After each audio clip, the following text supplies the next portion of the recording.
Hello everyone, you're looking at a live look of Cape Canaveral Air Force Station, Launch Pad 41. We're on the Launch Pad 41 is the Atlas V carrying the MUOS 2 satellite, the Navy communication satellite heading for a geosynchronous orbit. Currently the launch pad is about 5 miles away from us, and the rocket will be launching, when it launches, heading southeast from us at about a 22-degree azimuth off to the equator, heading toward South Atlantic and then across South Africa, Southern Indian Ocean, then heading back north across the equator around Australia Way. It'll be going initially to low Earth orbit, then eventually geosynchronous transfer orbit, and then eventually geosynchronous orbit. When it hits GTO, it'll take about 3 hours, and the geotransfer orbit will be roughly 20,000 by 2,000 mile orbit. Over the next weeks, days, and months, the orbit will be circularized to a geostationary orbit at 22,500 miles. And that's your mission brief for the day. Right now, the white stuff you see coming out of the rocket is boiling off of liquid oxygen off the first and second stages. As you get closer to launch, you'll see the amount of white stuff coming off diminishing as they build up the pressure in the tanks to both launch pressure and flight pressure. The Atlas V is in the 551 configuration, 5 solid rocket boosters, a 5-meter flaring, and a single engine main engine. It will generate about 2.5 million pounds of thrust at launch. In comparison, the Space Shuttle launches about at 6.8 million, and the Saturn V moon rocket has about 7.5 million pounds of thrust at launch. But this will be one of the larger EELVs launched from Cape Canaveral Air Force Station. You're viewing this from the Kennedy Space Center, Saturn V viewing area. We're about 5-6 miles away from the launch pad. Why are we at Kennedy, not Cape Canaveral Air Force Station? It's because it's a military launch with military satellites, and this is the closest that we can get. And that pretty much concludes your launch brief.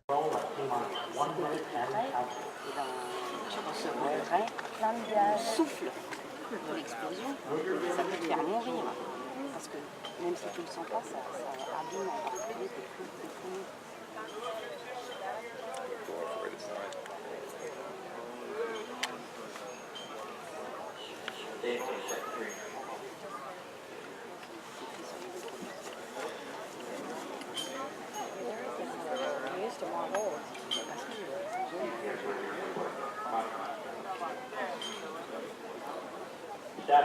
Go ahead.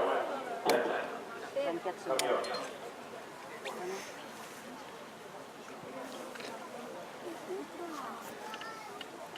Here we go. This is Atlas Mission Control. T-minus 10, 9, 8, 7, 6, 5, 4. We have main engine start. We have ignition.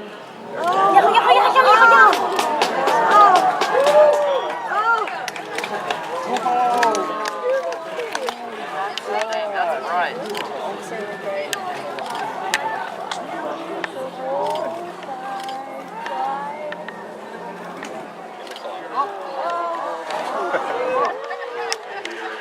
And now here comes the sound.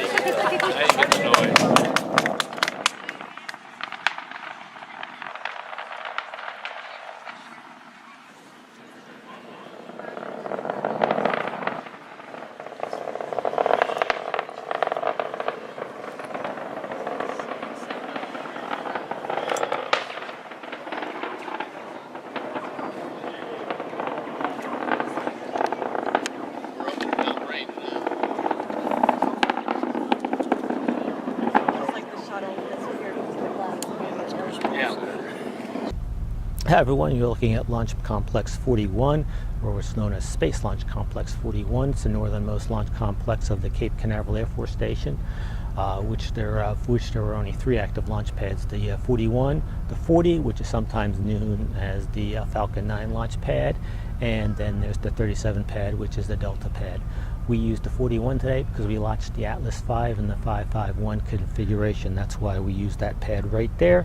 In the middle you see the umbilical tower there, and those 4 structures on either side of it are the lightning protection system for the pad. Florida is one of the type lightning capitals of the world, so you do what you can to protect a rocket on the pad. To give you a little bit of a tour, if we go right north of the Cape Canaveral Air Force Station, we'll run into something known as, that looks familiar to everybody, and that is Pad 39A. That should look familiar to you. Let me see if I can get a better angle on it. It is right there. Oops. Get a little bit better angle on it for you. That is it right there. Oops. Still not right there. A little bit too much there. Yeah.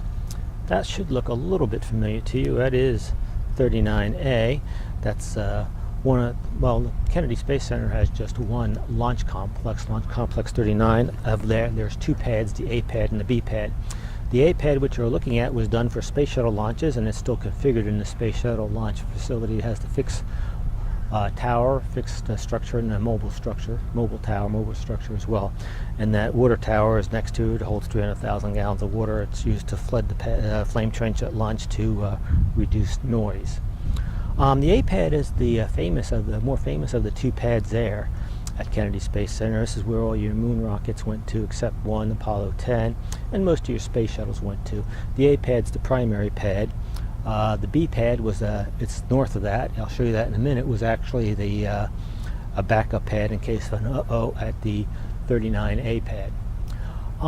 Like I said, all your moon rockets there, most of your shuttle went to. In fact, this view you have, I am standing today, and where I watched the Atlas V launch from was the Saturn V Visitor Center. It is actually one of the VIP areas what they use for space shuttle launches. If there were a space shuttle launch, this is where some of the VIPs go and watch the space shuttle sit on the launch pad there.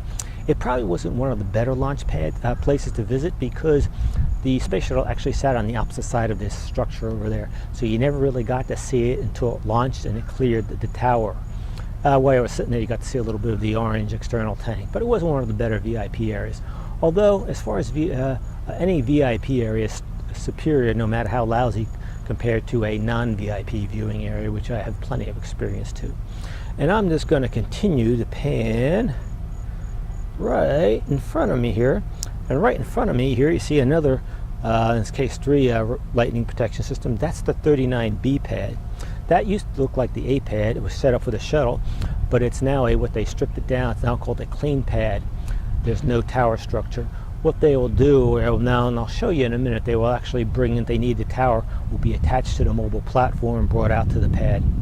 The B pad was always a backup pad, never had as much use as the A pad, and also it didn't have much use because it's a little further away from everything, so it took more time and money to move the rocket to the B pad. Although I will tell you, two of the more famous launches out of the B pad was Apollo 10, which went to the moon and simulated but didn't land on the moon, practice launch, and also the first space shuttle launch from the B pad was Space Shuttle Challenger, and those are that's B's claim to fame.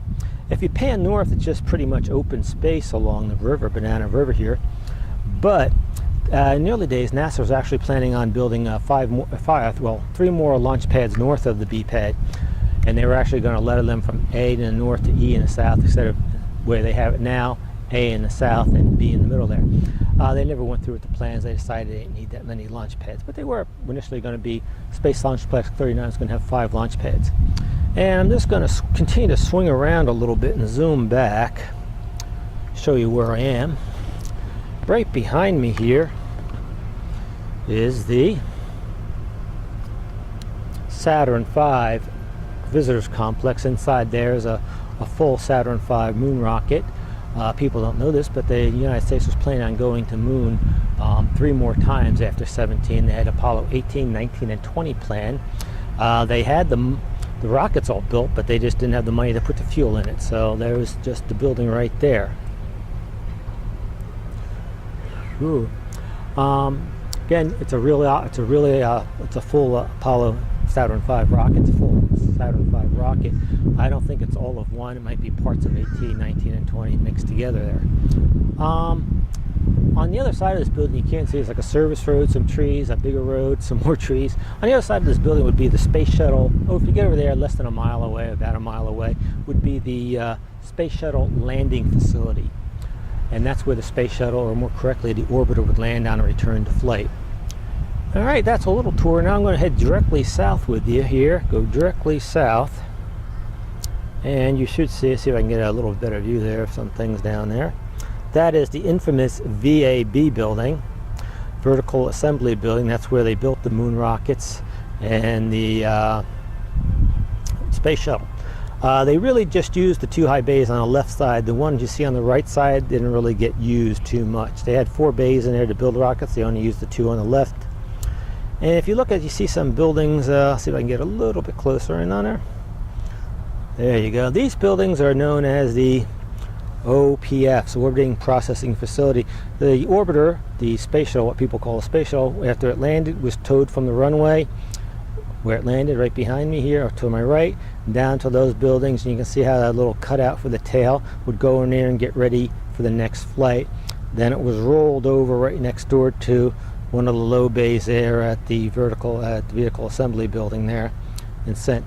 And that other one right there, you might see another little lower building down in the center in front of the VAB. That's another OPF, or Orbiting Processing Facility. If we continue to swing to the left here, I'll go back and I'll zoom out a little bit. That is a mobile platform with a service tower track. That's the new one. That's going to be put on the B pad, which is now called the clean pad. That's going to be moved out there. That's for the Space Launch System, which is going to carry, which sort of looks like the new Space Launch System, which is basically a, if you want to look at it, looks like a Saturn V rocket with 2 SRBs on either side.